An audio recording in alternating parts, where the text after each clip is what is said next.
aujourd'hui, dans ces deux dimanches qui viennent, nous allons parler un peu des 5 sacrifices de l'Ancien Testament. Alléluia.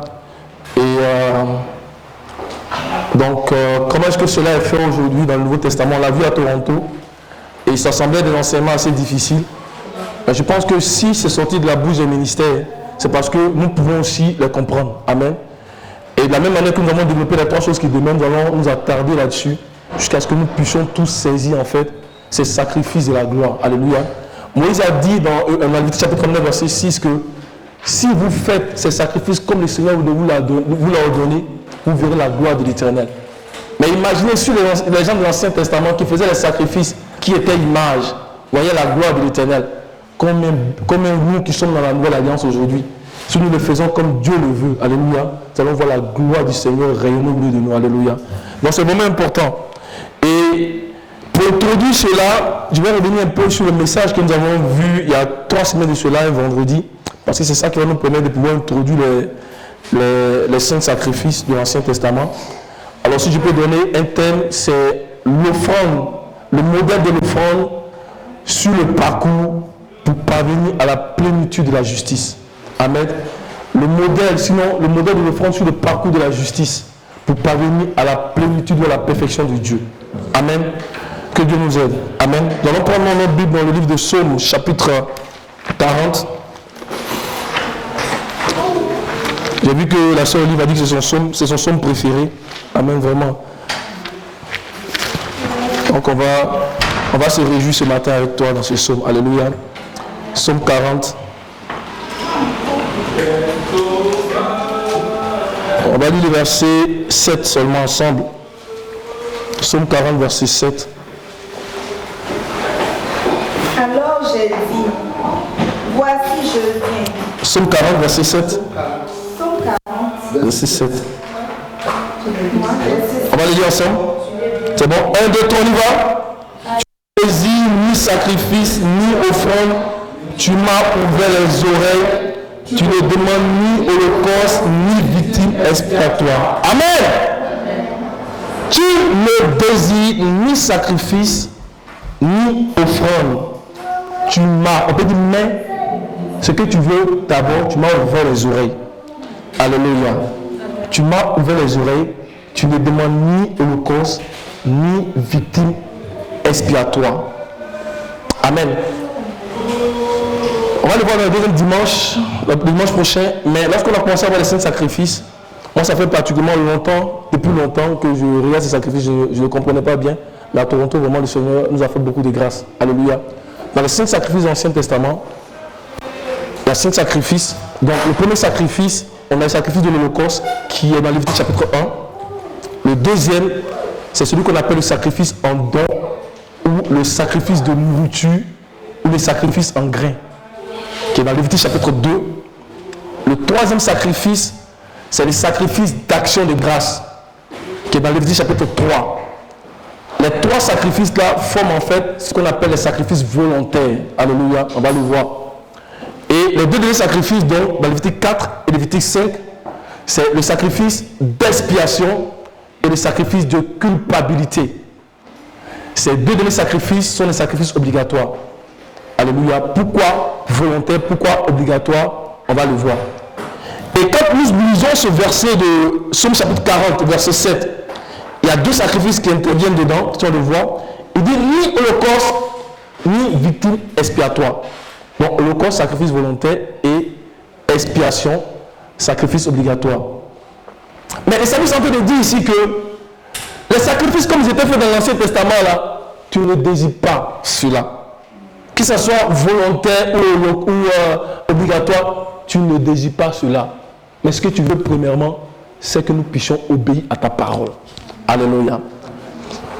Et pourquoi Samuel a dit à Saül, l'Éternel prend-il plaisir dans les holocaustes et les sacrifices, comme dans l'obéissance à la voix de l'Éternel? Il dit, voici, l'obéissance vaut mieux que le sacrifice. L'obéissance vaut mieux que le sacrifice. Et l'observation de sa parole, mieux que la graisse des béliers. On va le voir dans 1 Samuel chapitre 15. Alléluia. Si vous vraiment, c'est un message qui est puissant que le Seigneur nous donne ce matin. 1 Samuel chapitre 15.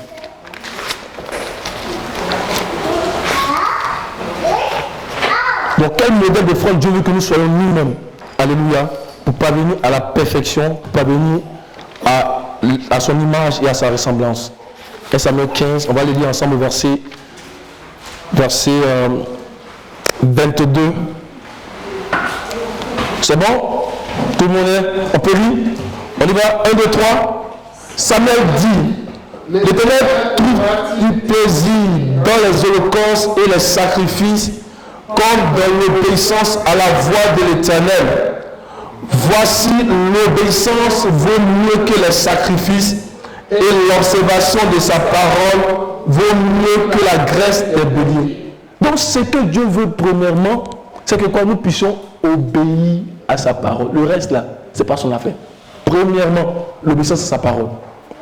Le psalmiste, quand il parlait encore dans le psaume 51, il dit qu'après l'événement qu'il a eu en fait avec Bathsheba et Uri, il dit que si tu eusses voulu des sacrifices, je t'en aurais offert. Il dit, mais tu ne prends pas plaisir au sacrifice. Alléluia. Et il dit, les sacrifices qui sont agréables à toi, oh Dieu, c'est un esprit brisé. Il dit, Dieu, tu ne dédaignes pas un cœur qui est brisé et contrit. Psaume 51, verset 18. On va le lire ensemble. L'obéissance vaut mieux que les sacrifices. Alléluia. Psaume 51.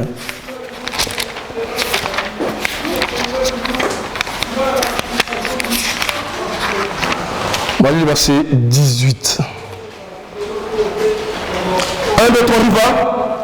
Si tu eusses voulu des sacrifices, je t'en aurais offert. Mais tu ne prends point plaisir aux holocaustes.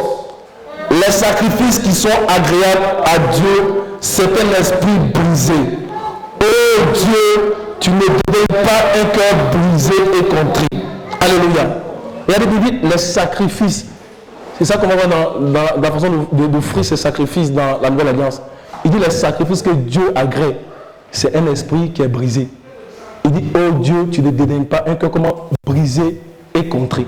Si vous regardez le terme grec qui est mis ici pour parler de briser, ça fait c'est cassé par morceaux. Alléluia. C'est cassé par morceaux. Dans certaines versions, on a mis déchiré. C'est déchirer le cœur par morceaux. En fait, Dieu a brisé notre ancien cœur, le cœur de l'ancienne nature. Il a brisé par morceaux. Amen. Il nous a donné un nouveau cœur. Un cœur de justice pour qu'il puisse agréer nos sacrifices. C'est pourquoi dans l'ancienne alliance, les sacrifices n'étaient pas agréés. Parce qu'ils ne pouvaient pas obtenir la justice par le sang des animaux. Mais par le sang de Christ, nous avons reçu la justice. Dieu nous a donné un nouveau cœur. Quand nous offrons les sacrifices, il les agrée. Alléluia. Il a brisé nos cœurs par morceaux. Regardez bien dans Ézéchiel, la nouvelle alliance. C'est ça en fait, quand on parle de cœur de pierre. Il a brisé ce cœur de pierre par morceaux. Alléluia. On y va donc dans Ézéchiel chapitre 36, on va lire le verset 26 ensemble. On va lire d'un même cœur ensemble. Ézéchiel 36.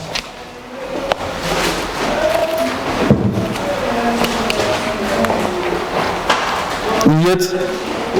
On y va ensemble. Le verset 26. 1, 2, 3. Je vous donnerai un cœur nouveau et je mettrai en vous un esprit nouveau. J'ôterai de votre corps le cœur de pierre et je vous donnerai un cœur de chair. Alléluia. Il dit, je veux enlever le cœur de pierre. Ça veut dire que c'est pour toi un cœur qui est brisé. En fait, Dieu a brisé par morceaux le cœur de pierre. Et il a mis en nous un cœur de chair. Un cœur de juste, un cœur de justice. Cela ne dépend pas de nous. Alléluia. Afin que lorsque nous allons offrir les sacrifices, amen, Dieu puisse les agréer. Les deux tables de témoignage que Moïse a montrées dans l'ancienne alliance, sur laquelle étaient gravés les 10 commandements, c'était l'image du cœur d'Israël. Alléluia. Et c'est pourquoi dans ce temps-là, Dieu ne pouvait pas agréer les sacrifices. Parce que la loi de Dieu gravée sur des cœurs de pierre, alléluia, c'est difficile. Amen. La loi de Dieu qui est gravée sur des cœurs de pierre, c'est difficile. Il fallait que Dieu brise ces cœurs-là. Amen. Et nous donne un cœur de juste. Amen. Pour agréer nos sacrifices. C'est pourquoi le psalmiste va dire, on va retourner dans le psaume chapitre 51. Suivons très bien le message, psaume 51.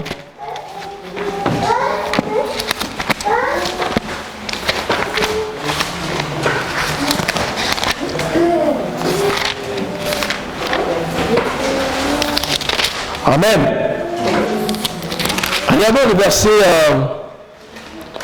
verset 12. On dit ensemble, 1, 2, 3.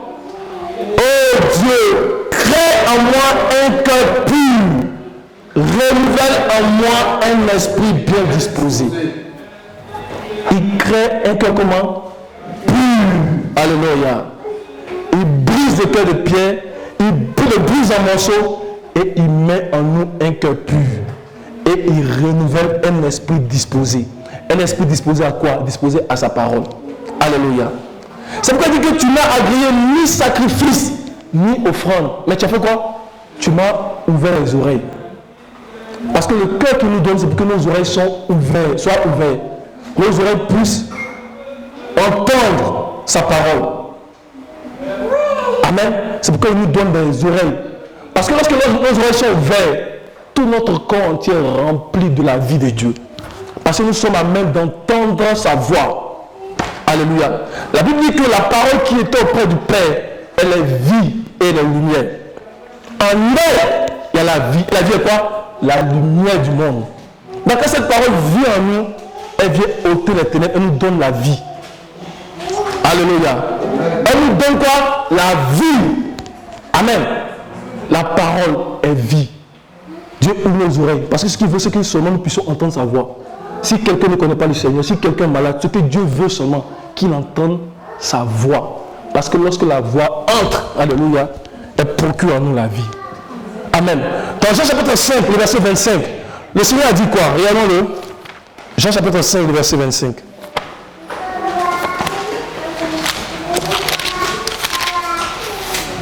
Oh, que Dieu nous ouvre ce matin. Alléluia. Si seulement sa parole peut entrer. Alléluia, c'est la délivrance. Alléluia. Jean chapitre 5. C'est pourquoi quand le était dans ces versets ce matin, il dit c'est le même esprit. Alléluia, c'est vraiment important. Le Jean chapitre 5, verset 25. On va le lire ensemble, verset 25. Ensemble. 1, 2, 3, on y va. En vérité, je vous le dis, l'heure vient et elle est déjà venue où les morts entendront la voix du Fils de Dieu et ceux qui l'auront entendu vivront. Je veux qu'on le redise ensemble. En vérité, je vous le dis, l'heure vient et elle est déjà venue où les morts entendront la voix du Fils de Dieu et ceux qui l'auront entendu vivront. Alléluia. Quand on parle de mort ici, là, en fait, ce sont morts, ceux qui sont décédés, qui sont dans la tombe. Dans le langage chrétien, ceux qui dorment. Quand Paul dit que nous ne dévancerons pas ceux qui dorment, il parle ici de ceux-là, qui sont en attente de la rédemption de leur corps. Mais c'est aussi ceux qui sont vivants, morts quoique vivants, à cause du péché. Si vous regardez le thème grec qui est mis ici, c'est nékros. Nékros, la première définition, ils vont dire mort décédé dans la tombe en attente de la rédemption du corps. Mais la deuxième définition, c'est mort spirituellement. Alléluia. Donc il y a des gens qui vivent et qui sont morts. Mais le Seigneur dit que lorsque sa parole va venir à nous, alléluia, elle va apporter la vie. Est-ce que quelqu'un peut dire amen? Elle va apporter la vie, elle va apporter la lumière. Alléluia. L'heure vient où les morts entendront. Dieu veut seulement que nos oreilles soient ouvertes, mes frères. À celui qui a des oreilles entendre, c'est que l'Esprit dit encore aux églises. Si seulement nous entendons ce que l'Esprit dit aux églises, alléluia, notre corps sera rempli de vie. Amen. Alléluia. Les chaînes de nos pieds vont commencer à se briser. Et les liens vont se briser parce que la voix du Fils de Dieu entre. Alléluia.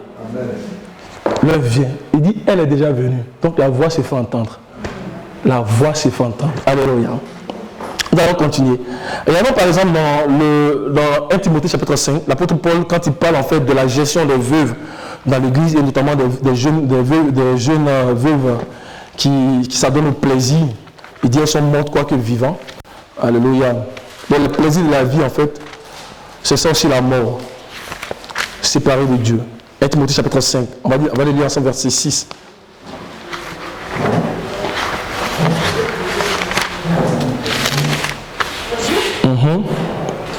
Ensemble, 1, 2, 3. Mais celle qui vit dans le plaisir est morte, quoique vivante. Amen. Celles qui vivent dans le plaisir sont mortes, quoique vivantes. Alléluia. Quand Adam a péché contre Dieu, alléluia, il était déjà mort. Dieu a dit, le jour où tu mangeras, tu mourras. Donc la mort, ça c'est d'abord fait par la séparation de l'homme et de Dieu. C'est pourquoi il faut plaindre dans la présence de Dieu et se cacher. Ça c'est déjà la mort. Amen. Mais il faut que la voix du Fils de Dieu se fasse entendre.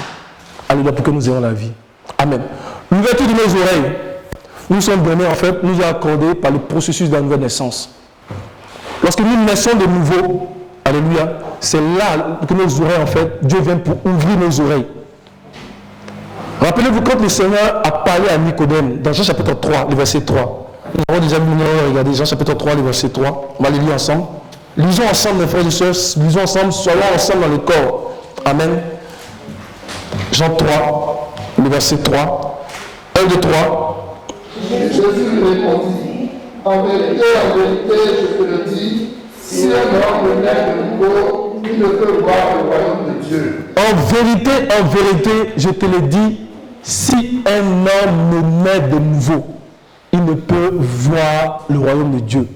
Quand on regarde ici, c'est voir dans le sens de comprendre, de saisir les réalités du royaume. Mais il dit que pour que cela soit possible, il faut naître d'en haut, il faut naître de la puissance qui vient d'en haut. Il faut revêtir la nature de Dieu, il faut être enfant de Dieu, alléluia, pour comprendre les choses spirituelles. Amen. Et lorsque les disciples ont posé la question au Seigneur dans Matthieu chapitre 13, mais pourquoi parles-tu au peuple en parabole? Pourquoi les parles-tu en parabole? On va regarder aussi Matthieu 13.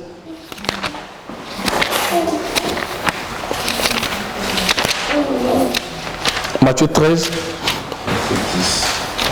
verset 10. Ensemble, 1, 2, 3, on y va. Les disciples s'approchèrent et lui dirent, pourquoi leur parles-tu en parabole?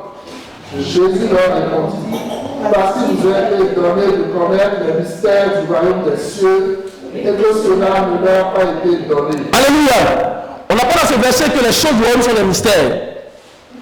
Vous avez donné de connaître quoi? Les mystères du royaume. Les choses du royaume sont des mystères. C'est pourquoi le Seigneur a dit à Nicodème, mais si je te parle des choses terrestres que tu ne comprends pas, tu n'es pas encore né de nouveau, comment tu peux comprendre les mystères du royaume? Est-ce que vous comprenez? Donc il faut naître de nouveau pour comprendre les mystères du royaume. Et par le processus de la nouvelle naissance, la Bible dit qu'à tous ceux qui l'ont reçu, à tous ceux qui croient en son nom, il leur donne le pouvoir de devenir enfants de Dieu. Et parce que nous sommes du ciel, alléluia, nous sommes assis dans les lieux célestes avec Christ, alléluia, nos oreilles sont ouvertes. Amen. Et nous pouvons comprendre les mystères du royaume. C'est pourquoi au verset 16, regardez ce qu'il dit au verset 16, on le lit ensemble, Matthieu 13, verset 16, 1, 2, 3.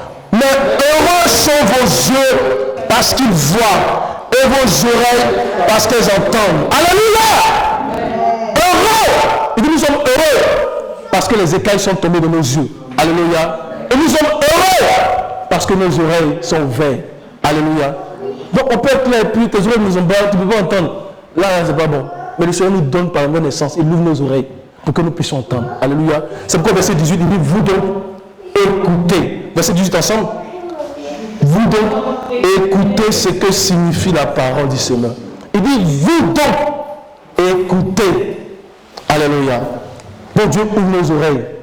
Parce que dans l'âge de l'alliance dans lequel nous sommes, l'âge de la foi, l'âge de l'esprit, il faut d'abord que nos oreilles soient ouvertes. Alléluia. Le Seigneur a dit à Abraham, on va regarder dans Genèse chapitre 17. Abraham, dans Genèse chapitre 17.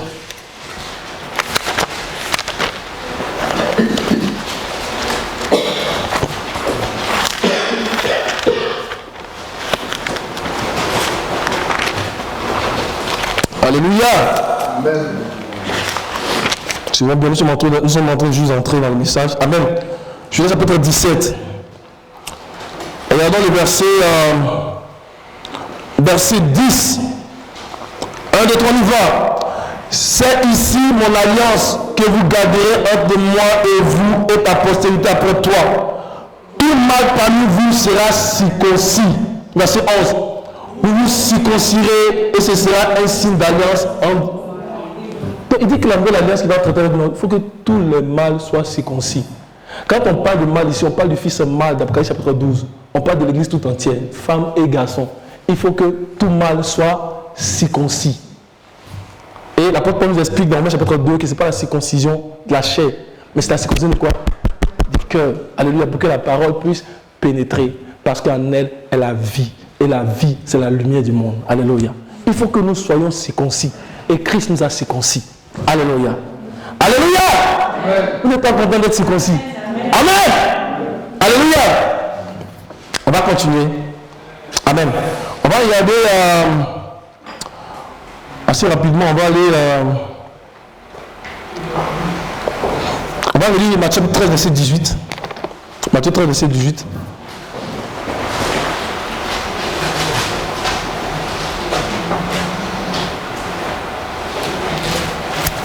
Comment tu peux lire?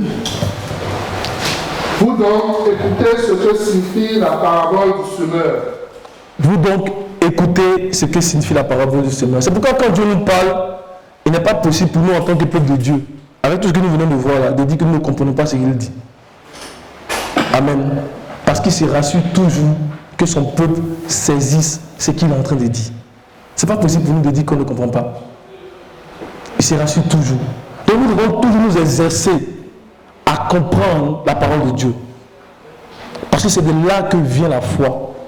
La Bible dit que la foi vient de quoi? La foi vient de ce qu'on entend. Et ce qu'on entend vient d'où ça? Vient de la parole de Dieu. Des oreilles nous entendons, du cœur nous croyons, et de la bouche nous confessons. Et au fur et à mesure que nous confessons ce que nous croyons, alléluia, nous sommes régénérés pour grandir. Et nous grandissons pour atteindre la perfection. Un cœur qui est fermé, ou un cœur qui est lent, un cœur dans lequel la parole de Dieu est confus, ne peut pas manifester la foi. Parce que la foi vient de ce qu'on entend. Et nous devons nous exercer chaque jour. De la bouche, nous devons confesser. Il ne doit pas y avoir d'écart entre ce que nous croyons et ce que nous confessons. C'est vraiment important aussi. Celui qui confesse ce qu'il ne croit pas. Alléluia. Il ne pourra jamais voir la foi se manifester en lui. Il ne doit pas y avoir d'écart. Nous devons confesser ce que nous croyons du cœur. Ce que nous entendons aussi. Alléluia. Et c'est ça que le Seigneur est en train de faire. Amen.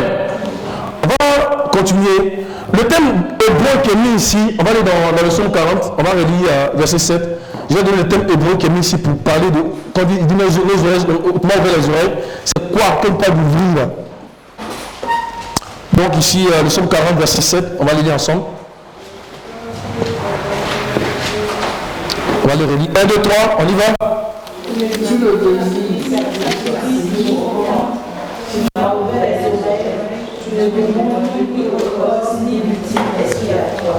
Le thème hébreu qui est mis ici pour parler de. Quand il dit ouvrir les oreilles, c'est Kaora. Kaora. Donc K-A-W-R-A-W. Kaora. Et ça veut dire percer. Ça veut dire creuser. Pour dire qu'à un moment donné, Dieu a percé nos oreilles. Alléluia. Il a percé une barrière. Amen. Et il a creusé pour enlever tout ce qui est charnel. Amen. Pour que la parole puisse entrer. Tu m'as percé les oreilles. Tu as creusé pour enlever ce qui était là. Alléluia. Mais quand Dieu ouvre nos oreilles, c'est qu'il veut que nous puissions comprendre quelque chose. Alléluia. Quand Dieu ouvre nos oreilles, il veut nous amener à comprendre quelque chose. Ce qu'il veut, c'est que nous-mêmes, finalement, nous puissions comprendre en entendant sa parole que nous devons des offrandes. Et qu'aucun sacrifice, aucun holocauste ne doit se faire en dehors de notre propre vie. Est-ce que vous comprenez? Quand il ouvre nos oreilles, c'est ça qu'il veut que nous puissions comprendre. Que nous-mêmes, nous soyons des offrandes, des sacrifices. Alléluia. La Sœur nous a parlé ce matin, on va aller dans Romains chapitre 12, ce que l'apôtre Paul dit.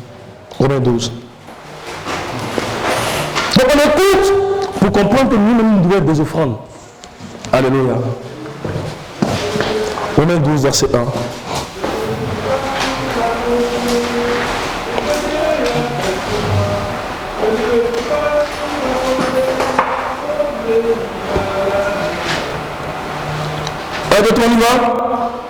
Je vous exhorte donc, frères, par la compassion de Dieu, à offrir vos corps comme un sacrifice vivant, saint, agréable à Dieu, ce qui sera de votre part un culte raisonnable. Amen.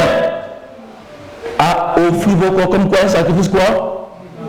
Vivant après quoi? Saint et agréable. Chaque mot ici a son sens. Vivant, saint et agréable. Ce qui sera quoi? Un culte raisonnable à Dieu. Vivant. Et on a expliqué la dernière fois qu'en médecine, quand le médecin veut opérer un malade, il anesthésie.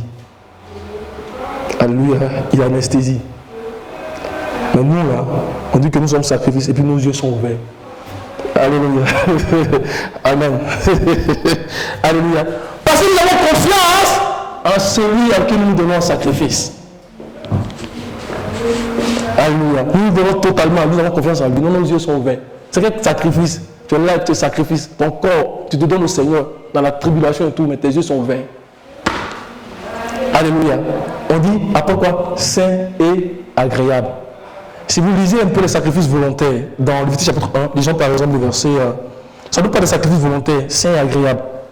Lévitique 1, on va lire le verset par exemple, verset 17, ensemble. Le thème agréable, le thème saint, ça nous parle de nous donner volontairement à Dieu. Il ne faut pas qu'on nous force. Est-ce que vous comprenez? Si on nous force, c'est plus volontaire. Mais parce que le frère me met sur les mains, si la soeur ne voit pas aujourd'hui, c'est pas bon, il faut que je. Non, on dit volontaire. Il faut que ça devienne en nous, ça fasse partie intégrante de nous, ça devienne notre conscience. On se donne volontairement au Seigneur. Amen. Donc, Lévitique chapitre 1, verset 17. 1, 2, 3, on y va. Il déchirera les ailes sans les détacher, et le sacrificateur brûlera l'oiseau sur l'autel, sur le bois mis au feu. C'est un holocauste, un sacrifice consumé par le feu, d'une agréable odeur à l'Éternel. D'une quoi? Agréable odeur à l'Éternel.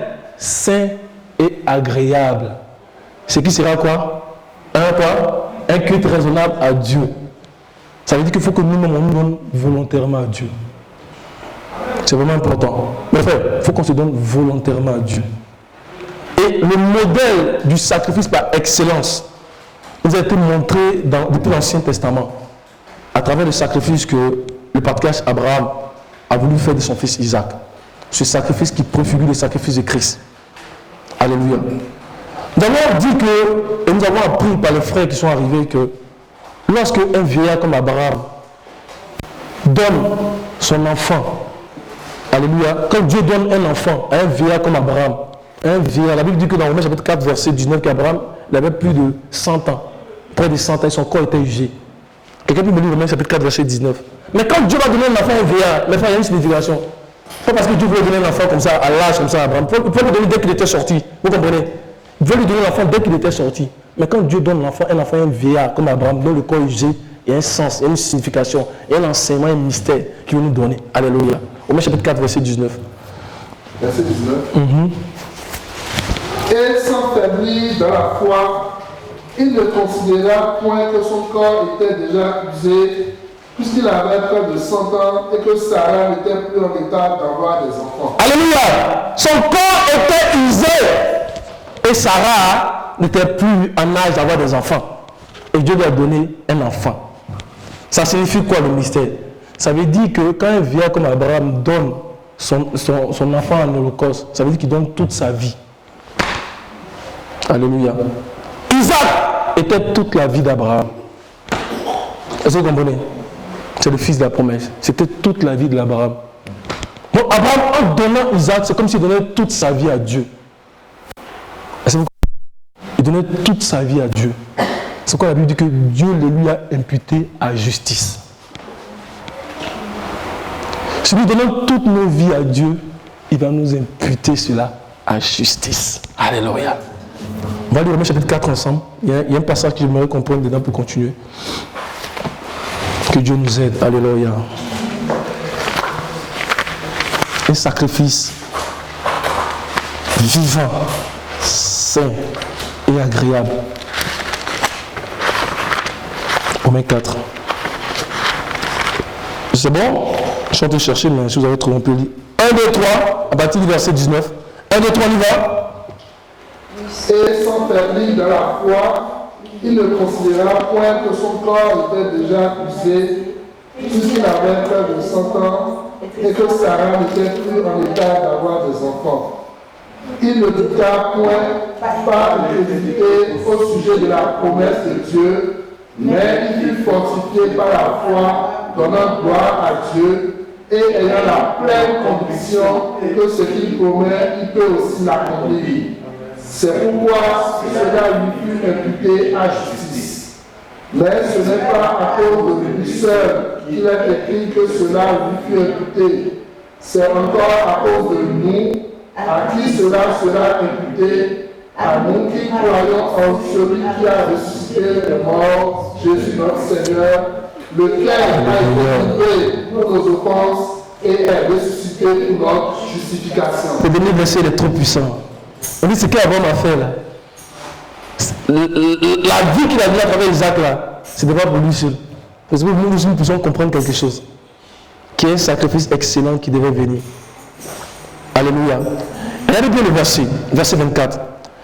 C'est encore à cause de nous à qui cela sera imputé. Alléluia. Parce que nous allons voir vers la fin et je vais introduire ça. Ça fait l'objet d'un message, mais je vais introduire ça. Alléluia. En début de la vie d'Abraham, la Bible utilisait le même thème. Dieu lui a imputé cela justice. Genèse chapitre 15, verset 6, si vous voulez regarder. Après, on va le regarder. En début, très début du voyage, Dieu lui a imputé cela justice. On va le voir comme nous venons au Seigneur aussi. Par la foi que nous avons dans l'île de la rédemption, nous impute la justice. Mais 25 ans après, à la fin de son voyage, ici, on dit que Dieu lui a imputé cela justice. Cette justice dont on parle ici, là, c'est la justice de la fin du voyage. Parce que l'offrande qu'il a offert ici, c'est l'offrande qui préférait le sacrifice de Christ. C'est la justice de la fin du voyage. Et nous allons voir que quand Jacques parle de cela, il dit que la foi d'Abraham à cause de cela a été rendue parfaite. C'est terrible ce qui se passe ici, alléluia. On dit c'est pourquoi ça nous sera aussi imputé. Amen. Parce qu'on était déjà imputé à la justice, alléluia, par la nouvelle naissance. Mais ça nous sera imputé à la justice. C'est le sceau de la justice, la fin du voyage, la plénitude de Dieu. C'est ça qu'on a été parlé ici. On va le voir. Alléluia. Mais je vais continuer un peu d'abord. Amen. Donc Abraham a donné son fils Isaac. C'était une préfiguration de l'offrande de Christ. Abraham était une préfiguration du Père. La Bible dit que Dieu a tant aimé le monde qu'il a fait quoi? Qu'il a donné son fils. Alléluia. Donc le fils qui est Christ est aussi la manifestation de la vie du Père qui a été donnée au monde pour que le monde ait la vie. Est-ce que quelqu'un peut dire Amen? Amen. Amen. Le fils est la manifestation de la vie du Père. Dieu a tant aimé le monde qu'il a donné son fils. Afin que quoi? Quiconque croit en lui ne périsse pas, mais qu'il ait la vie éternelle. Christ, c'est la manifestation de la vie de Dieu. C'est la vie éternelle. Alléluia. Christ, c'est Isaac dans la réalité. C'est Isaac qui est révélé. Alléluia. J'aimerais que nous regardions un peu le sacrifice d'Isaac et nous allons revenir là-dessus. Pour voir que le sacrifice de Christ, c'est d'abord un sacrifice volontaire parce qu'il se donne lui-même. Aussi, c'est un sacrifice obligatoire parce qu'il a fait pour que le monde ait la vie. Sans le sacrifice de Christ, nos péchés n'allaient pas être expiés. Donc, c'est aussi un sacrifice obligatoire, mais c'est volontaire. Lui-même va le dire. Amen. On va d'abord dans Genèse chapitre 22. Est-ce que vous me suivez? C'est bon? Oui. Alléluia. Alors, Genèse chapitre 22. On va aller du verset 1.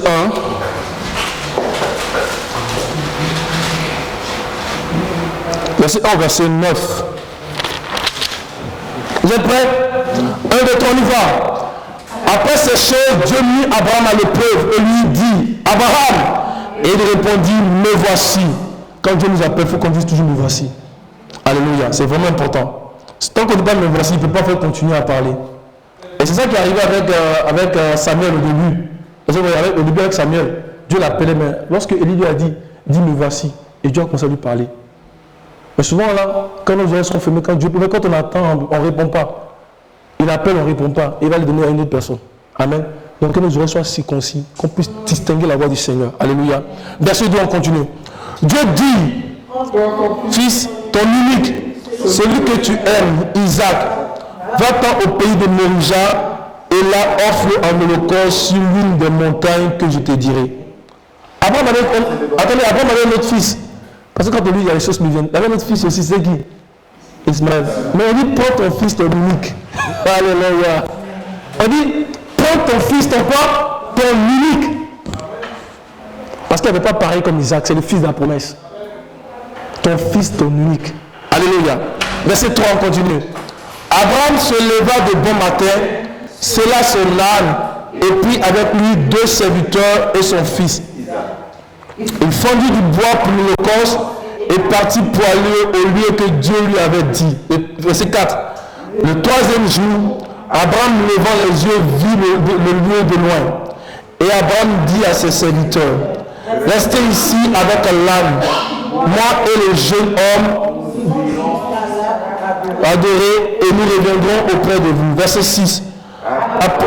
Moi, fils de Cos, le chargea sur son fils Isaac, feu et le couteau, et ils marchaient tous deux ensemble. Alors Isaac, parlant à Abraham, son père, dit, Mon père, et il répondit, me voici. mon fils. Isaac dit, voici le feu et le bois, mais elle a gagné le poste. Abraham répondit, mon fils, Dieu se trouvera lui-même de l'agneau de l'Holocauste. Et il marchait tous deux ensemble. Amen. Ce sacrifice est vraiment puissant, mes frères et sœurs. C'est pour ça que quand Abraham l'a fait, on dit Dieu lui a imputé la justice. Et regardez bien. Le verset 6. On les relit ensemble.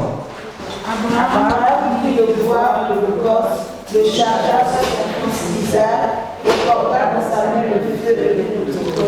Il a chargé le bois à son fils, comme Christ a porté sa croix. Alléluia.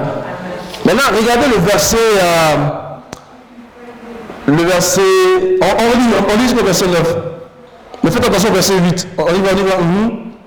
Alors Isaac, parlant à Abraham, son père, dit, mon père, et il répondit, me voici mon fils. Isaac dit, voici le feu et le bois, mais où est l'agneau de l'Holocauste? Abraham répondit, mon fils, Dieu se trouvera lui-même de l'agneau pour l'Holocauste. Et ils marchaient tous deux ensemble. Dieu se pouvoira. Dieu se pouvoira. Il donnera dans les temps à venir un sacrifice. C'est ce qu'il est en train de dire. Alléluia. Le verset 9. Lorsqu'il fut arrivé au lieu que Dieu lui avait dit, Abraham lui leva une terre et brancha le bois. Il lia son fils Isaac et le mit sur l'autel par-dessus le bois. Voici le sacrifice volontaire. Il a lié Isaac. Isaac n'a pas branché. Alléluia. Il a lié son fils. Il a regardé son père. Et il s'est laissé lier. Parce que le mystère qui était dedans, c'était le mystère du sacrifice de Christ. Il s'est donné comme une brebis. Il a lié. Il n'a pas branché. C'est pourquoi le fils, quand lui-même est venu, dans le chapitre 10, verset 17, c'est une offrande volontaire. C'est d'abord une offrande obligatoire parce qu'il a expié le péché du monde. Voici l'agneau de Dieu qui ôte le péché du monde. Il fallait que le péché du monde soit expié, mais c'est aussi une offrande volontaire. Parce que personne n'a obligé le Fils à donner. Il a donné lui-même sa vie. Alléluia. Qui est la vie du Père. Amen. Jean chapitre 10, verset... J'ai dit Jean combien? 17. Je vais vérifier. Disez le verset 17, je vais voir, s'il vous plaît. Le Père même. C'est ça. Donne ma vie afin de la... On va le lire ensemble. 1, 2, 3. Le Père même, parce que je donne ma vie afin de la prendre. Personne ne l'ose, mais je la donne de moi-même. J'ai le pouvoir de la donner et j'ai le pouvoir de la prendre. C'est un sacrifice volontaire. Isaac n'a pas branché, c'est laissé lié. C'est le Père même parce que je donne ma vie. Il dit, je la donne de moi-même. Alléluia. Je la donne de moi-même. Offrez-vous comme un sacrifice vivant, saint et agréable, ce qui sera un culte. Comment? Raisonnable à Dieu. Je la donne de moi-même. Il dit, personne ne me l'ôte. C'est moi-même qui donne ma vie. Il y a un sacrifice volontaire dedans. Alléluia. Et c'est en vertu de ce sacrifice puissant que la manifestation de la vie du Père que nous avons la vie. Alléluia. La puissance du sacrifice de Christ est tout dans son sang. Nous avons appris à Toronto que le sang, c'est une personne. Le sang, c'est la vie du Père qui a été manifestée dans le Fils. C'est pour ça que quand on dit je prends le sang de Christ pour... Non, non. Le sang, c'est Christ, c'est la vie de Christ. Et nous avons ce sang en permanence parce que Christ est en nous. Alléluia. C'est la vie du Père. Et la puissance de ce sang est dans la vie, est dans le sang. Lévitique 17, verset 11. Lévitique 17, verset 11. On va le lire ensemble.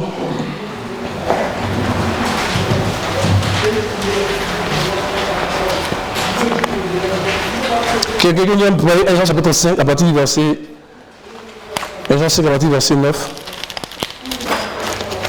Dans Lévitique 17, verset 11, il dit car la vie de la chair, souvent on dit l'âme de la chair est dans le sang. Le Seigneur dit quoi? je vous l'ai donné sur quoi? Sur l'autel, afin que quoi? Qui servit d'expiation pour vos âmes. Il dit, car c'est par l'âme que le sang fait quoi? L'expiation. Car la vie de Christ est dans son sang. Je vous l'ai donné sur l'autel pour que le sang de Christ serve d'expiation pour vos âmes. Alléluia. Car c'est par le sang de Christ, c'est par la vie de Christ, c'est par l'âme de Christ, Jésus-Christ homme, alléluia, que le sang fait l'expiation. Le sang de Christ est puissant. Alléluia. J'aimerais à travers le tabernacle nous montrer un peu comment le sang de Christ nous a délivrés. Alléluia. Pour nous amener, pour que nous puissions marcher vers le Saint des Saints. Et nous avons dans le psaume 40, le premier verset. Dans le psaume 40, le premier verset. Nous parlons de la puissance de l'offrande et comment notre offrande doit être puissante aussi en Christ. Par la foi que nous avons en lui. Si notre offrande est puissante, mes frères et sœurs, nous allons annoncer la justice à la grande assemblée et beaucoup seront touchés. Alléluia. Alors, on va aller dans le psaume 40.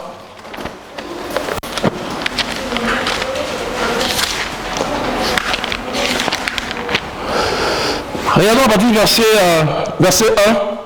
1, 2, 3, on y va. J'avais mis en l'Éternel mon espérance et il s'est incliné vers moi. Il a écouté mes cris et il m'a retiré de la force de destruction, du fond de la boue, et il a dressé mes pieds sur le roc. Il a affermi mes pieds. Amen. Il dit qu'il a mis quoi? Sa confiance dans l'Éternel. Il dit qu'il a entendu ses cris. Parce que là où nous étions, avant que Christ ne vienne, c'est dans la force de la destruction. Comme son nom le dit, la force de la destruction, c'est la force qui broie les eaux. C'est une force où en fait, la différence avec le roc, c'est que là-bas, en fait, le sable est mouvant. Ce n'est pas un endroit qui est dur. Quand tu essaies de sortir de cette force-là, tu retombes encore.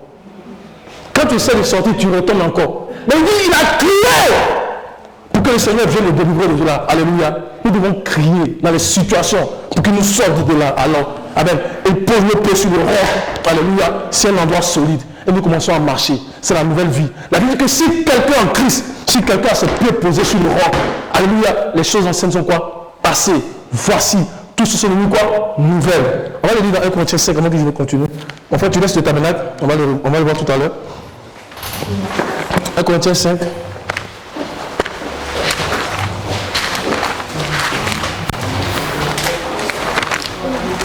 Là, c'est 1 Corinthiens, 2 Corinthiens. On va voir. C'est 2 Corinthiens? 2 Corinthiens. Ok, merci ma soeur. 2 Corinthiens 5, on y va ensemble. 1, 2, 3. Verset 17. 1, 2, 3, on y va. Si quelqu'un est en Christ, il est une nouvelle créature. Les choses anciennes sont passées. Voici, toutes choses sont devenues nouvelles. Alléluia. Les choses anciennes, les choses de notre nature, il nous a délivrés de la force de la destruction, de la force de l'angoisse, de la force de la maladie, de la force de la stérilité, de la force de l'insécurité de la vie, de la force de la mort. Il nous a délivrés de cette vie de tourbillon, cette vie dans laquelle on tombait, on se relevait, on tombait, on se relevait. Et il a posé nos pieds sur le roc pour que nous puissions accomplir le nouveau voyage. Alléluia. Et à travers le tabernacle, on va le voir. Amen. À travers le tabernacle. Alléluia. On peut laisser le micro, il n'y a pas de problème ici. Amen. Il y a combien de parties dans le tabernacle? Il y a 3 parties. Quelles sont les 3 parties? Alléluia. À l'extérieur du parvis, c'est là la force de destruction. C'est réservé au monde. C'est réservé à l'humanité. C'est réservé à tous ceux qui ne connaissent pas le Seigneur. Ici, là, ce sont les cris de gémissement. Quand tu es ici, ce sont les cris de gémissement. Ce sont les grincements de dents. Alléluia. Et le Seigneur nous a pris d'ici. Et nous allons faire le voir maintenant à travers le tabernacle. Tout ici, là, c'est la gloire de Dieu qui couvre le tabernacle. C'est la gloire de Dieu, la Shekinah de Dieu qui couvre le tabernacle. Mais regardez dans l'Ancien Testament, à partir de la porte du parvis jusqu'à l'autel des holocaustes, c'était la limite du peuple. Ceux qui envoyaient les sacrifices, vous voyez, cet homme-là, ceux qui envoyaient les sacrifices, ils pouvaient seulement s'arrêter ici. Et c'était les Lévites qui prenaient, qui opéraient les sacrifices ici. Les sacrificateurs ici. Mais les Lévites, eux pouvaient seulement s'arrêter là, à partir de l'autel des holocaustes. Non, les hommes, pardon, pouvaient s'arrêter là, à partir de l'autel des holocaustes. Et les Lévites, eux pouvaient aller jusqu'à la cuve des reins. Parce que dans le parvis, nous avons comme 2 éléments vraiment importants. Nous avons l'autel des holocaustes et nous avons quoi? la cuve des reins. Dans le lieu saint, nous avons quoi? 3 éléments. Nous avons quoi? La table de quoi? De pain de proposition, sur laquelle étaient déposés 12 pains qui étaient remplacés chaque Shabbat. Amen. Nous avons l'autel de parfum qui était en fait vis-à-vis du voile, du lieu très saint. Et nous avons aussi quoi? Le champ des liés. Ça, c'était des éléments, mais nous, on va les connaître aujourd'hui là. Donc, c'est bon. On va les dire ensemble. Amen. Alléluia. Amen. Je connais aussi que vous êtes puissants dans la parole. Donc, il ne faut pas s'amuser. Alléluia. Maintenant, quand on entre dans le lieu très saint, qu'est-ce qu'on a? On a l'âge de l'éternel. Et dans l'âge, tu avais quoi?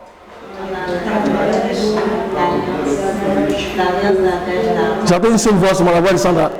Et là-bas, alléluia. Comme si vous taquinez. Amen. Amen. Quand on le voit, et les hommes arrivaient ici, à l'autel de l'Holocauste, maintenant c'était la limite. Et les Lévites pouvaient aller jusqu'à la cuve des reins, mais ils ne pouvaient pas aller au-delà de la cuve des reins. Est-ce que vous comprenez? Seuls les sacrificateurs, c'est-à-dire l'allié d'Aaron, pouvaient rentrer dans le lieu saint pour opérer en fait, voyez-vous, leur service. Mais le grand jour des expiations, eux aussi ne pouvaient pas aller dans le lieu très saint. C'était la limite là, c'était le lieu saint. Mais le grand jour des expiations, ils sortaient tous. Parce que les souverains sacrificateurs devaient rentrer dans le lieu très saint. Alléluia. Le jour des grands jours des expiations, qui est le 10 du mois de Tishri, la fête de Kippour. Donc voyez-vous que le chemin du lieu saint était fermé, le lieu très saint était fermé. Le peuple, Dieu nous délivre ici, mais ici, là, il s'arrêtait là. Les Lévites, la cuve des reins, les sacrificateurs, tout ça, le lieu saint. Et un seul jour seulement dans l'année. Mais la Bible dit qu'au moyen du sang de l'agneau, nous pouvons maintenant marcher, nous tous, entrer là. Est-ce que quelqu'un peut dire Amen? Hébreux chapitre 9, on va les regarder. Hébreux 9.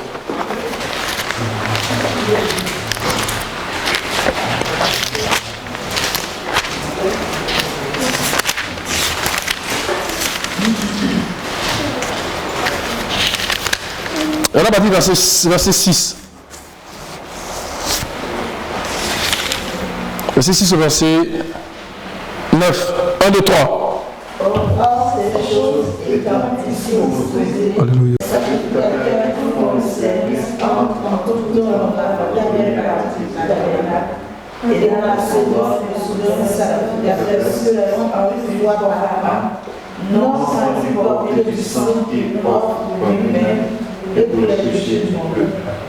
Le Saint-Esprit nous montrait alors que le chemin du lieu très saint n'était pas encore ouvert tant que le premier tabernacle subsistait. C'est une figure de l'homme actuel où l'on présente des offrandes et des sacrifices qui ne peuvent rendre parfait sous le rapport de la conscience, celui qui montre ce culte. Alléluia. Mais quand vous allez maintenant dans l'Hébreux chapitre 10, on va nous dire que par le sang de l'agneau, nous avons maintenant accès au Saint des Saints. Voyez-vous la puissance du sacrifice de Christ. Et c'est comme ça que Dieu veut que notre sacrifice soit puissant aussi. Parce que si quelqu'un est en Christ, les choses anciennes sont comment? Passées. Voici toutes choses sont devenues nouvelles. Et la Bible dit que le disciple n'est pas plus grand que son maître. Mais tout vrai disciple sera comment? Sera comme son maître. Alléluia. Amen. Si je vis, ce n'est plus moi qui vis. Mais c'est qui? C'est Christ qui est en moi. Et j'offre aussi des sacrifices agréables à Dieu. Alléluia. Donc j'aimerais que nous puissions regarder un peu pour introduire le sacrifice d'Abraham pendant au moins 10 à 20 minutes. Le sacrifice qu'il a fait, qui est l'image du sacrifice de Christ. Le sacrifice que Dieu veut que nous puissions aussi offrir. J'aimerais que nous puissions regarder ça en quelques minutes. Et nous allons prier. Nous allons chanter un peu le Seigneur avant ça. Alléluia. En fait, on va chanter un peu le Seigneur. Tu peux... Amen. Dans Hébreux chapitre 10. Donc pour conclure un peu ce qui a été dit sur le tabernacle, pendant qu'on chantait, le verset me venait en tête. On va lire à partir du verset 1.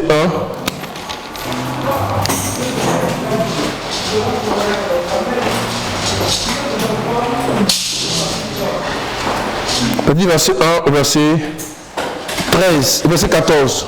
C'est un peu long, on va le lire ensemble. Et après on va introduire rapidement le front d'Abraham, parce que c'est un message tout entier, le front d'Abraham là. C'est bon? Merci mon frère. Merci. 1, 2, 3, on y va?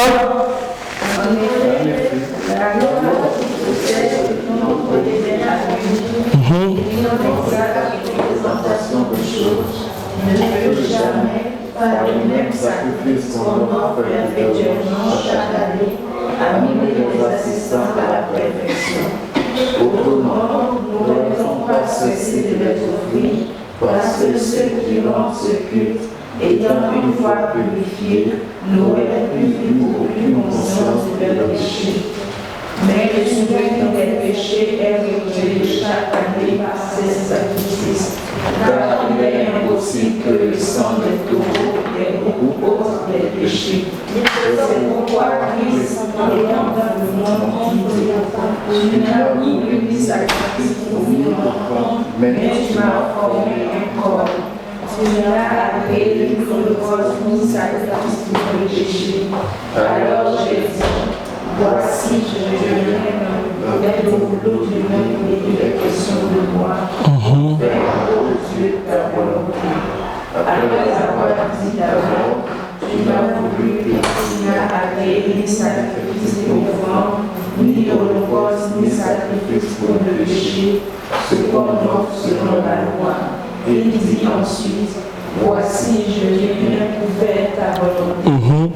Il a volé ainsi la première chose trouvée de la libération.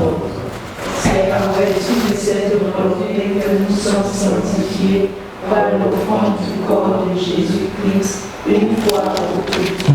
Et tandis que nous sacrificateurs chaque jour nous service et offre souvent les mêmes sacrifices qui ne veut jamais ôter les péchés, lui, après avoir offert un seul sacrifice pour les péchés, s'est assis pour toujours à la droite de Dieu, attendant désormais que ses ennemis soient devenus son marchepied.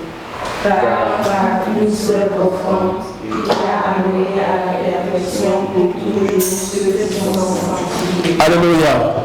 Donc c'est pour dire que le chemin de la perfection est déjà tracé. Christ a déjà travaillé pour ça. Alléluia, nous sommes sanctifiés. Et comme il a déjà travaillé pour ça, nous marchons pour arriver à là. Alléluia. Et quand nous regardons un peu, comme je l'ai dit en fait dans Romains chapitre 4, Abraham, le terme imputé à la justice a été utilisé en début de sa marche avec le Seigneur. La Bible dit que là, le patriarche était encore incirconcis. Parce que ce que nous disons, ça a lieu dans Genèse chapitre 15, où Dieu lui a imputé à la justice. La circoncision a eu lieu dans Genèse chapitre 17. Donc le patriarche était encore incirconcis. Quand on parle d'incirconcis, ramené dans notre époque ici, c'est païen. Alléluia.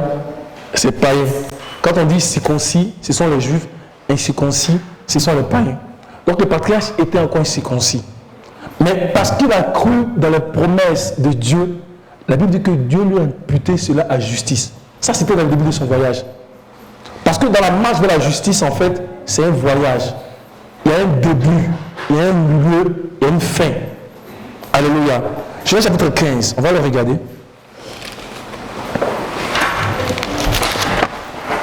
Bon, au fur et à mesure que notre compréhension des privilèges de la justice devienne claire, nous avançons dans la justice pour atteindre la plénitude de la justice. La plénitude de la justice, la plénitude de la foi. Parce que la foi est liée à la justice. C'est par la foi que nous avons été justifiés. Alléluia. Regardons le Genèse chapitre 15. Mais je vais revenir juste là, c'est l'objet d'un thème. Ça, c'est vraiment un thème. Et après, on va entrer dans les œuvres de la foi, qui fait partie de l'une des 3 divisions du Logos. Genèse 15. Verset 6, on va le lire ensemble.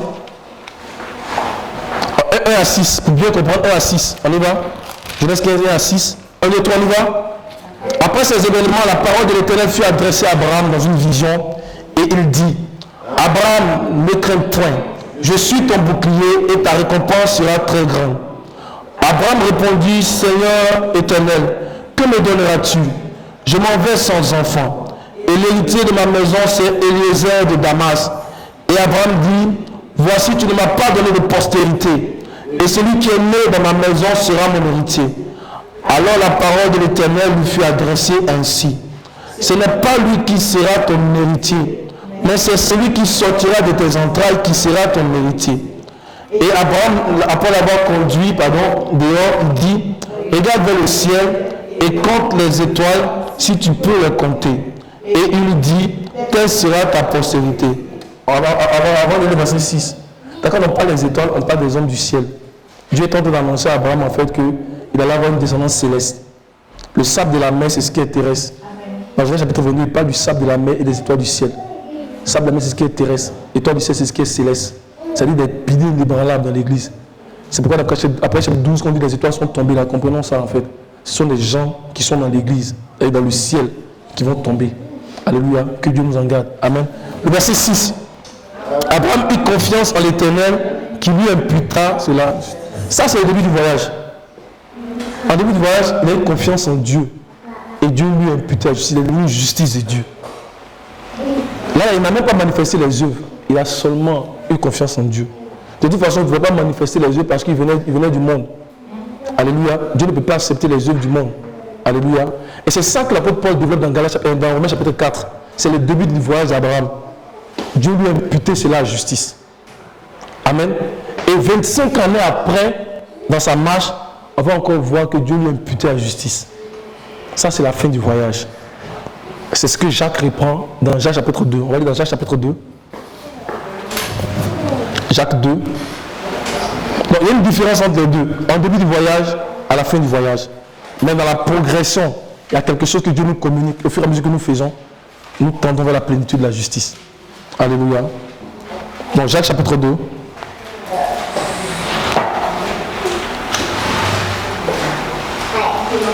Et alors, à partir du verset...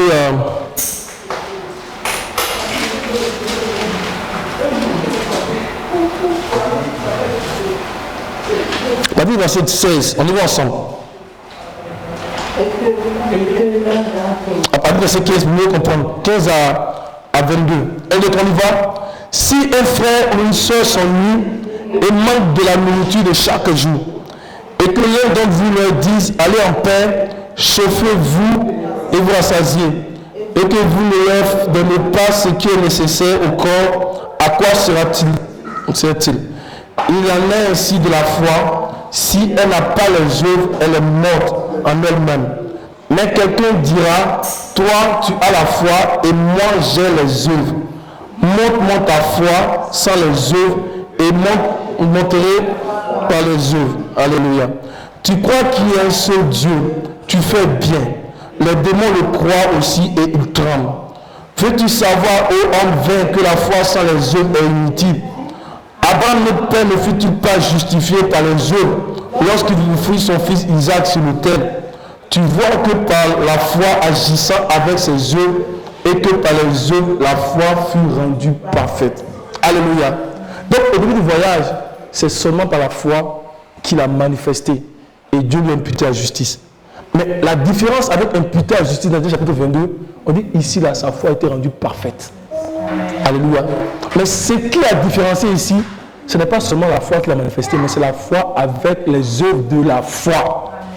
Alléluia. Rappelez-nous que nous avons parlé des 3 visions de Logos, ayant entendu parler de l'œuvre de votre foi. Ça, c'est un thème que je veux revenir dessus. L'œuvre de votre foi, le travail de votre amour et la fermeté de votre espérance. Alléluia. Donc, par la foi, on est justifié. Mais par l'œuvre de la foi, on tend à devenir on tend vers la perfection.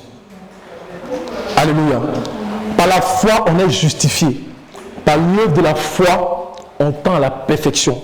Parce que quand on parle de perfection de la justice, c'est perfection de la foi, c'est aussi perfection de la justice. Parce que la foi et la justice sont liées. Est-ce que vous comprenez? C'est par la foi que la justice vient. Dans Romains chapitre 4, Paul en parle. C'est par la foi qu'on obtient la justice. Mais par l'œuvre de la foi, dans le chemin, dans le parcours, on rentre dans la perfection. Alléluia. Par l'œuvre de la foi, on devient des fils. Amen. L'apôtre Jean, il dit à tous ceux qui l'ont reçu, à tous ceux qui croient en son nom, il a donné le pouvoir de devenir quoi? De devenir enfant de Dieu. Donc de revêtir de la justice, de devenir justice de Dieu. Mais il ne s'arrête pas là. Dans 1 Jean chapitre 3, verset 2, il dit, bien-aimés, vous êtes enfants de Dieu. Et ce que vous serez n'a pas encore été manifesté. Il dit, quand cela sera manifesté, vous ferez quoi? On va le lire. Donc on devient justice de Dieu au début du voyage. Parce qu'on a mis notre foi dans le Seigneur. Mais ce n'est pas là qu'on doit s'arrêter. On doit aller à la plénitude de la foi. Maintenant, le parcours, il y a des œuvres que le Saint-Esprit va nous communiquer. Parce que ce ne sont pas les œuvres d'un homme. Ce sont les œuvres que Dieu nous communique pour nous-mêmes. Et au fur et à mesure qu'on fait, alléluia, on parvient à la plénitude de la justice. Alléluia. Il dit quoi dans 1 Jean 3, c'est ça? On va lire verset 2 pour voir. 1 Jean 3, verset 2.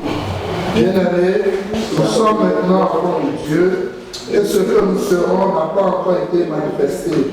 Mais nous savons que lorsque cela sera manifesté, nous serons semblables à lui, parce que nous le verrons tel qu'il est. Alléluia. Donc quand on vient au Seigneur, par notre foi seulement, il n'a pas besoin de nos œuvres. Parce que les œuvres que nous venons avec, ce sont les œuvres du monde. Et pour les circoncis, ce sont les œuvres de la loi. Dieu n'a pas besoin de ces œuvres-là. Alléluia. Mais on est justifié par la foi. Mais pendant que nous sommes en train de marcher, le Saint-Esprit va nous communiquer un certain nombre d'œuvres.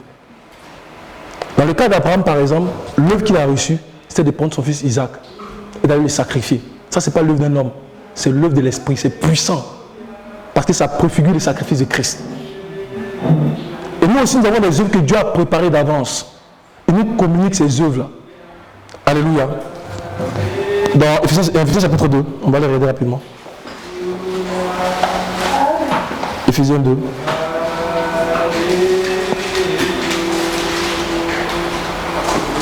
Verset 10.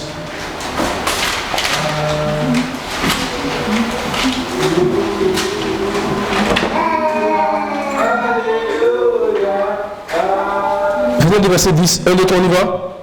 Car nous sommes son ouvrage, elle a été créée en Jésus-Christ pour de bonnes œuvres que Dieu a préparées d'avance afin que nous les pratiquions. Alléluia. Donc il y a des œuvres que Dieu a préparées d'avance. Mais ces œuvres-là, pour les obtenir, il faut une soumission totale au Saint-Esprit. Sans la soumission totale au Saint-Esprit, on ne peut pas rentrer dans ces œuvres. Donc la foi, quand on vient au Seigneur, c'est un salut qui est commun à tout le monde. Tous ceux qui viennent au Seigneur qui croient sans les œuvres de l'Esprit, ils sont justifiés. Mais parvenir à la plénitude de la justice, rentrer dans les œuvres de Dieu là, c'est réservé seulement à ceux qui sont soumis au Saint-Esprit.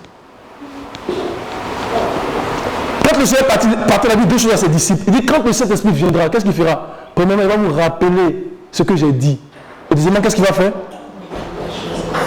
Mais il va aller chercher ces choses, il va les chercher. Où là? Amen. On va les regarder. Mais comment on peut, le Saint-Esprit va les regarder pour nous montrer si on n'est pas obéissant au Seigneur? Comment, si on n'a pas d'intimité avec le Seigneur, comment il va prendre ces choses-là pour nous les montrer? Ce sont les choses dont nous avons besoin dans notre croissance pour arriver à la plénitude de Dieu. Alléluia. Jean chapitre 13. Je vais revenir sur ce passage-là. C'est vraiment important ce thème-là. Jean chapitre 16, à partir du verset 13.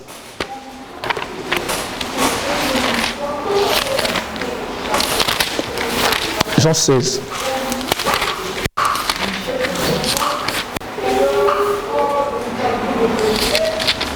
Jean 16. À partir du verset 13, mon frère. Quand le consolateur sera venu, l'esprit de vérité, il vous conduira dans toute la vérité, car il ne parlera pas de lui-même, mais il dira tout ce qu'il aura entendu et il vous annoncera les choses à venir. Il me glorifiera parce qu'il prendra de ce qui est à moi et vous l'annoncera. Alléluia. Ce qui est dans le Seigneur là, c'est ça qui est important pour notre croissance. Mais ce sont les choses cachées. Et qui peut aller les chercher? C'est l'esprit. La Bible dit que l'esprit sonde même la profondeur de Dieu. Alléluia. Et quand tu prends ça, quand nous sommes soumis, il nous annonce. Il communique efficacement à notre âme les trésors liés à la plénitude et à la ressemblance de Dieu. Au fur et à mesure que nous sommes liés à l'esprit. Et ça, là, ça appartient seulement à ceux qui sont soumis au Saint-Esprit. Donc, un salut commun. On vient au Seigneur, nous tous on croit et nous justifie. Mais regardez, les frères nous apprennent cela à Toronto. Quand l'apôtre Paul parle, souvent il dit que nous sommes justifiés, pas de tout le monde. Mais quand il dit j'ai, ça veut dire que chacun doit aller chercher cela. Il dit j'ai achevé la course. J'ai combattu le bon. Il ne dit pas non, hein. Nous on a combattu parce que ça c'est chacun. Il dit j'ai achevé la course. N'est-ce pas, Sandra? Il dit j'ai combattu le bon combat. Maintenant, la couronne de vie m'est réservée. Il dit aussi même le donner, mais va aussi donner à tous ceux qui ont aspiré à son événement. Donc, ce sont des choses qu'on doit aller chercher. Alléluia. Les 7 églises, les 7 lettres sont adressées à toutes les églises, mais l'appel à être des vainqueurs est adressé individuellement. Écrit à l'ange de l'église, mais dit, après il dit à celui qui vaincra. Alléluia. Ce sont les œuvres de l'esprit. Ce sont les œuvres de l'esprit. C'est pour ça qu'il parle aux églises, je connais tes œuvres. Je connais tes œuvres. Quand il parle à l'église, je n'ai pas trouvé tes œuvres parfaites devant mon Dieu.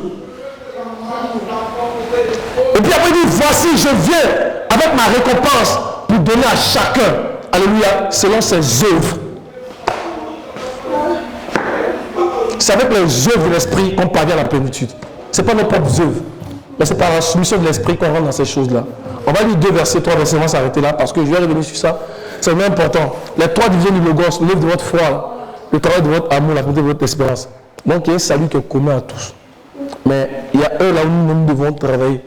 Soumettre au Saint-Esprit, il te communique, il te communique, il te communique. Tu es un vainqueur. Et être vainqueur, c'est chaque jour. Alléluia. Alléluia. On va le lire, puis on va s'arrêter ici. Et puis on va. Et c'est ça qui va rendre notre foi parfaite dans la marche. Amen. On va aller dans Apocalypse.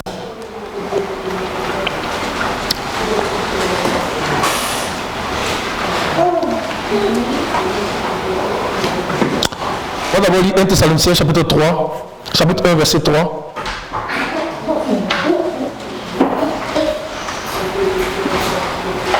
1 Thessaloniciens 1 verset 3.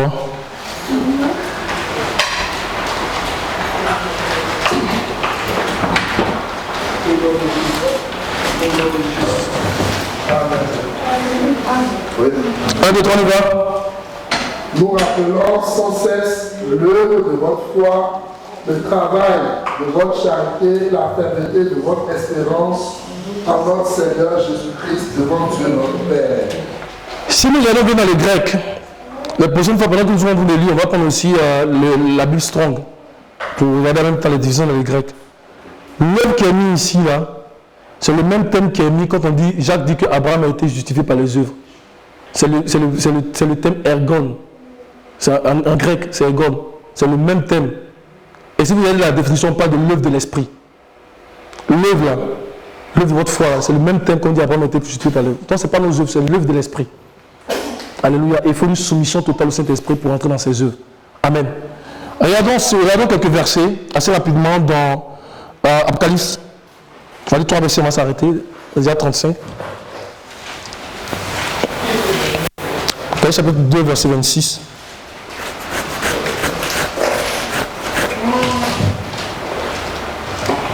Un, 2, 3.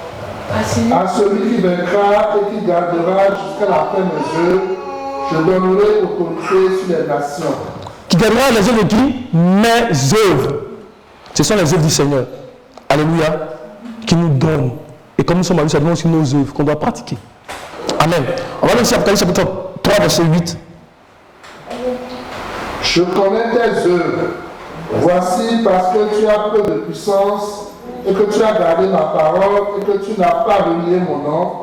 J'ai mis devant toi une porte ouverte que personne ne peut fermer. Je connais tes œuvres. Donc tout ce que nous disons de nous là, c'est pas ça qui est important. C'est ce que le Seigneur pense de nous. Il marche au milieu des chandeliers et il connaît nos œuvres.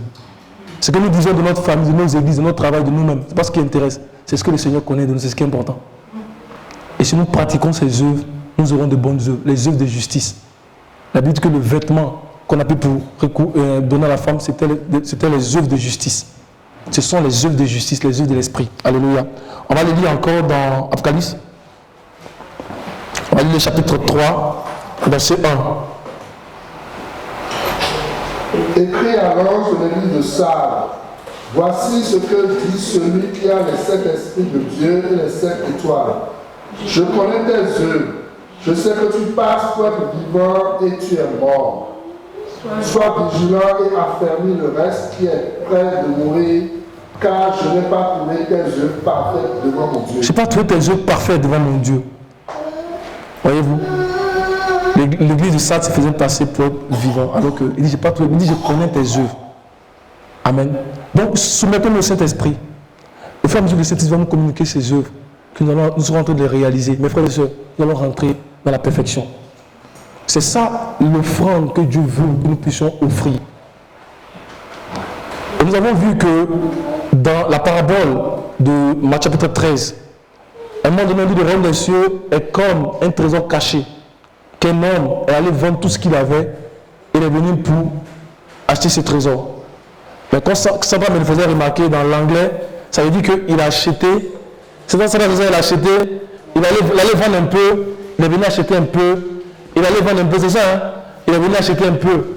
Et c'est comme ça souvent on nos vies, on va vendre un peu, on va acheter un peu. Mais dans la deuxième parabole, on dit le royaume des cieux est comme une perle. On va le lire et pouvoir s'arrêter là. Le Seigneur veut que nous achetons et que nous vendons tout, nous voulons acheter tout. C'est-à-dire donner tout notre tête entier au Seigneur. C'est ce qu'il recherche. Amen. Et celui qui fait cela, à moins de 3 ans, peut entrer dans la perfection. Donner toute sa vie au Seigneur. Le Seigneur, il est Dieu. Et il sait ce qu'il veut chercher en nous. Il ne vient pas chercher le moi. Il vient chercher tout en nous. Offrons-nous comme un sacrifice vivant à l'Éternel. Alléluia. Alors, dans Matthieu chapitre 13.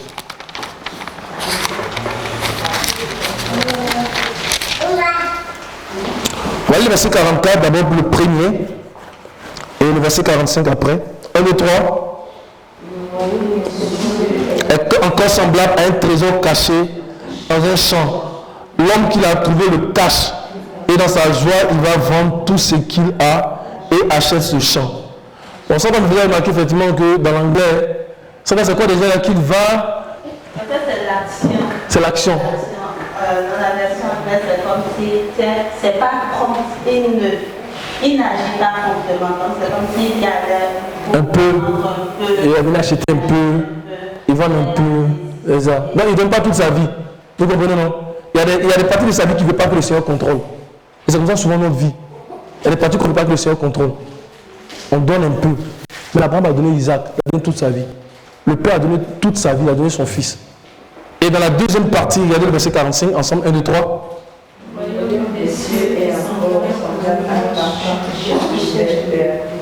Il a trouvé une perle de trempée et il a allé vendre tout ce qu'il avait et l'a acheté. En plus, lui, il n'a pas caché. Alléluia. Il allait vendre tout et il a acheté une seule fois. C'est ça que l'apôtre Paul dit, offrons-nous comme un sacrifice vivant. On s'offre totalement, à 100%. Que Dieu nous aide. Alléluia. Donc on va revenir sur notre foi prochainement. Alléluia. On va revenir là-dessus. On va prier.